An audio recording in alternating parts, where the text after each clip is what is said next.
नमस्कार दर्शक पनि हार्दिक स्वागत छ यहाँहरू सम्पूर्णलाई सपना अनलाइन टिभीमा निकै नै महत्त्वपूर्ण खबरका साथ उपस्थित भइसकेका छौँ। हाम्रो मेहनतको लागि एउटा सानो लाइक र च्यानललाई सब्स्क्राइब गरी साथै छेउमा रहेको बेल आइकनलाई दबाई अलमा क्लिक गरेर साथ दिन नबिर्सनुहोला। आउनुहोस् अब समाचारतर्फ लागौँ। 9 जना नेताहरू केपी ओलीको टाङमुनि छिर्छन् भन्ने थाहा थियो। राजकुमारी झाँक्री प्रस्तावित नेकपा एकीकृत समाजवादीकी नेत्री राजकुमारी झाँक्रीले भीमराव सहितका 9 जना नेताहरू एमाले अध्यक्ष केपी शर्मा ओलीको टाङमुनि छिरेको आरोप लगाएकी छन्। प्रस्तावित पार्टीको केन्द्रीय कमिटी बैठक राखिएको चन्द्रगिरी रिसोर्टको केबल कार स्टेसनमा पत्रकारसँग कुरा गर्दै उनले यस्तो बताएकी हुन्। उहाँहरू भीमरावल, घनश्याम भुषाल, सुरेन्द्र पाण्डेसहित 9 जना केपी ओलीको टाङमुनि जानुहुन्छ भन्ने थाहा थियो। सोमबार बालकोटमा भएको समझदारीप्रति सङ्केत गर्दै झाँक्रीले भनिन्, उनले 100 भन्दा बढी नेताहरू बस्नुपर्ने भएकाले एकै ठाउँमा सहज होस् भन्नका लागि चन्द्रगिरी रिसोर्ट नै रोजिएको पनि बताएकी छन्। उनले उक्त रिसोर्ट बसाइमा नयाँ पार्टीको घोषणा नेकपा एकीकृत समाजवादीको अन्तिम विधान अध्ययनका लागि आजै वितरण गर्ने तयारी भएको बताइन्। त्यसमाथि भोलि दिनभर 31 जना सांसद सहित छलफल गरेर निर्णय गर्ने उनले बताइन्। बुधबार निर्वाचन आयोगबाट नयाँ दलको मान्यता पाएपछि हामी काम अगाडि बढाउँछौँ उनले भनिन्। उनले चन्द्रगिरी रिसोर्ट नयाँ पार्टीको खाका कुरिने पनि बताइन्। हामी पहिले नयाँ पार्टी बनाउन तयार छौँ, त्यो ठाउँ रोज्नुको कारण छलफल गर्न मात्रै हो। उनले भनिन्, हामीसँग भएका साथीहरू स्वपातिलो छौँ, हामीहरू कसैले खोज्न सक्दैनौँ। भोलि छलफल सकियो भने जान्छौँ, सबै एकै ठाउँ बसेर छलफल गर्न मात्र चन्द्रगिरी रोजेका हौँ।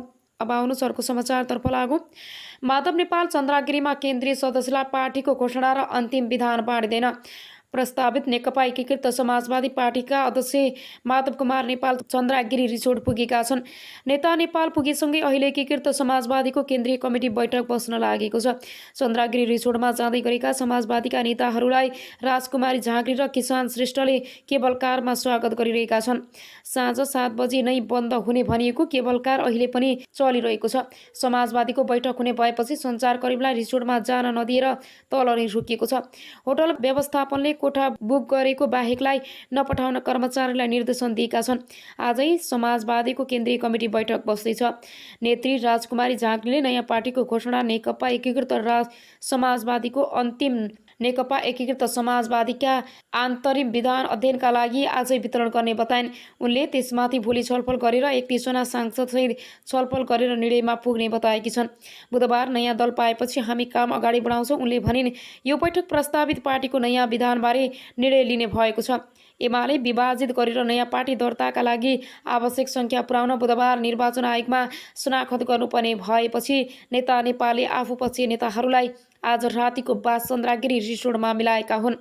माधव नेपाल सहित उनी पक्षीय सबै नेताहरू मङ्गलबार दिनभर त्यही बस्नेछन्।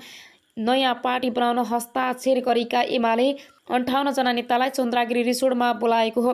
स्रोतका अनुसार चन्द्रगिरी रिसोर्टमा माधव पक्षीय नेताहरूका लागि 60 वटा बेड बुक गरिएको छ। यता उनकै पक्षमा स्थायी कमिटी सदस्यहरूले भने सोमबार एमालेमै बस्ने गरी अध्यक्ष केपी शर्मा ओलीसँग सहमति जुटाएका छन्। एमालेमै बस्ने हकमा नेपाललाई साथ दिने बिताएका उनीहरूले मङ्गलबार त्याचलमा हुने स्थानीय कमिटी बैठकमा सहभागिता जनाउने भएका छन्। अब आउनुहोस् अर्को समाचारतर्फ लागौँ। भ्रष्टाचारको अखण्ड सबै पदाधिकारी विवादित भएका छन्। जनताको उपचार गर्न र चिकित्सक उत्पादन गर्न पूर्वी नेपालको धरानमा स्थापित बीपी कोइराला स्वास्थ्य विज्ञान प्रतिष्ठान भ्रष्टाचारको अखण्ड बनेको छ। मुलुकको पहिलो जननिर्वाचित प्रधानमन्त्री बीपी कोइरालाको नाममा स्थापित विश्वविद्यालयको निकास पछिल्लो 2 वर्षको अवधिमा 3 उपकुलपति भ्रष्टाचारको आरोपमा मुछिनेले त्यही सङ्केत गर्छ। 2076 साल असार 26 गते प्रतिष्ठानका तत्कालीन उपकुलपति प्रा डाक्टर राजकुमार श्रैनियार 8 लाख रुपियाँ घुससहित पक्राउ परे। प्रतिष्ठानको भवन निर्माणले ठेक्काको कमिसन लिने क्रममा उनी निवासबाट पक्राउ परेका थिए। त्यसको 3 सातापछि अघिल्ला उपकुलपति बलभद्र प्रसाद दासमाथि 4 करोड भ्रष्टाचार मुद्दा लाग्यो। दुवै मुद्दा विशेष अदालतमा विचाराधीन भएका बेला नयाँ पदाधिकारीहरू पनि रत्तिभर डराएनन्, अनियमितता गरिरहे। सरकारले गठन गरेको कार्यदलले उपकुलपति ज्ञानेन्द्र गिरी भ्रष्टाचारको आरोपबाट उम्किन नसक्ने गरी सरकारलाई मङ्गलबार प्रतिवेदन बुझाइसकेको छ।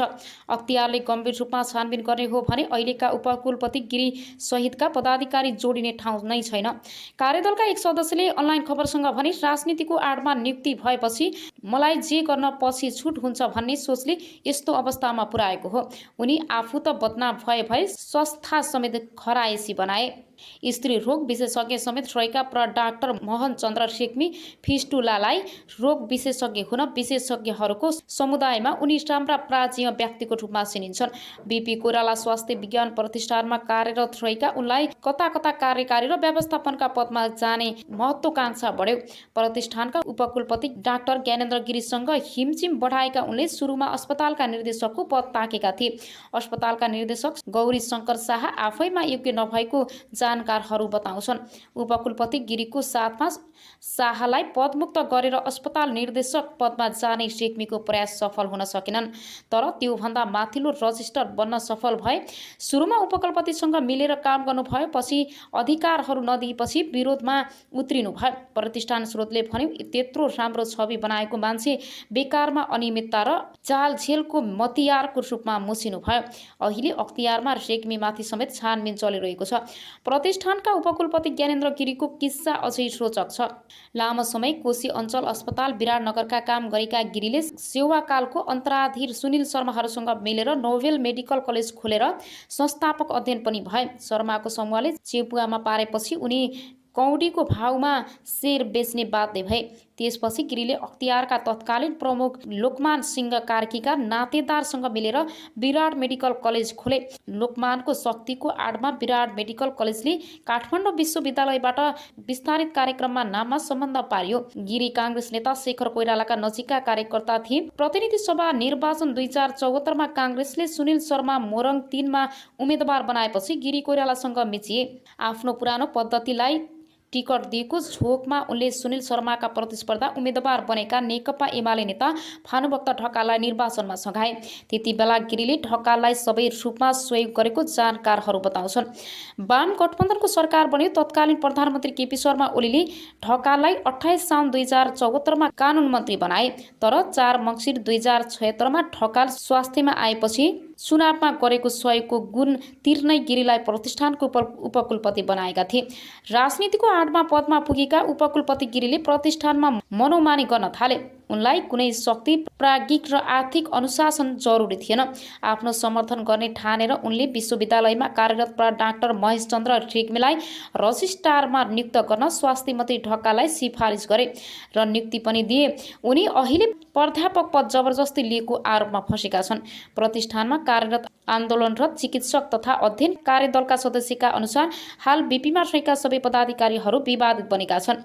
तुलनात्मक रूपमा राम्रो छवि मानिएका रेजिस्ट्रार डाक्टर गुरुप्रसाद खनाल पनि नियमित उपकुलपति हुँदा अनेक विवादास्पद निर्णयमा संलग्न रहेको पाइएको छ। कुनै प्राज्ञिक पृष्ठभूमि नभएका अस्पताल निर्देशक डाक्टर गौरी शङ्कर शाह खरिदमा मात्रै रुचि राख्ने पदाधिकारी मानिन्छन्। प्रतिष्ठान स्रोतले भन्यो प्रशासनिक दक्षता नभए पनि उनलाई खरिदको काम र कमाई हुने क्षेत्रमा औधी रुचि छ। उनको पदावधि केही महिना बाँकी छ। दलीय भागभण्डा र शक्तिको आडमा नियुक्ति हुनेहरूले मनोमानी गरेर संस्थालाई बिगार्ने काम गरे। प्रतिष्ठानको आन्दोलनरत सङ्घर्ष समितिका संयोजक डाक्टर एसपी सिमाल भन्छन् नियुक्ति गर्दा नै राजनीतिक स्वार्थमा पनि पदाधिकारी सिफारिस हुने गरेको छ। उनीहरूले शक्तिको आडमा अनियमितता गर्ने कुनै नौलो कुरा भएन। हरेक पटक दक्षता र क्षमता भन्दा पनि राजनीतिक संरक्षणका आधारमा पदाधिकारी नियुक्ति भएका छन्। 2050 सालमा स्थापना भई 2055 सालदेखि चिकित्सक शिक्षामा स्नातकोत्तर तह सञ्चालन गरिरहेको प्रतिष्ठानले पूर्वी नेपालका विभिन्न जिल्लाहरूमा चिकित्सा सेवा र दन्त चिकित्सा सेवा दिइरहेको छ। आफ्नो क्षमताको 3 गुणासम्म बिरामी जाँच्ने अस्पताल भएको प्रतिष्ठानको पछिल्लो समय आम्दानी घट्दो क्रममा छ। शैक्षिक गुणस्तर खसेको छ। नियमित जसो आर्थिक नियमितता हुने गरेको छ। प्राज्ञिक काम कारबाही तहस नहस छ भने अस्पतालमा बिरामी फेरेर रेफर गरेर कमिसन लिने प्रवृत्ति मौलाएको छ। पदाधिकारीहरूको असहमतदारी र छै झगडाले स्थिति झन तनावपूर्ण बनेको छ। बेथिति मौलाएको प्रतिष्ठानमा एकै वर्षमा 48 करोड रुपैयाँसम्म बेरोज निस्किएको छ। 2 अर्ब 20 करोडको बजेटमा 70% रकम चालु प्रकृतिका काममा खर्च हुन्छ। प्रतिष्ठानमा आवास छ तर बाहिरका मानिसहरू बसेका छन्। छात्रावास र कर्मचारी आवासमा पानी चुहिन्छ। नर्सिङ स्टाफलाई आवास छैन तर संस्था बाहिरका व्यक्तिले आवास पाएका छन्। निवासमा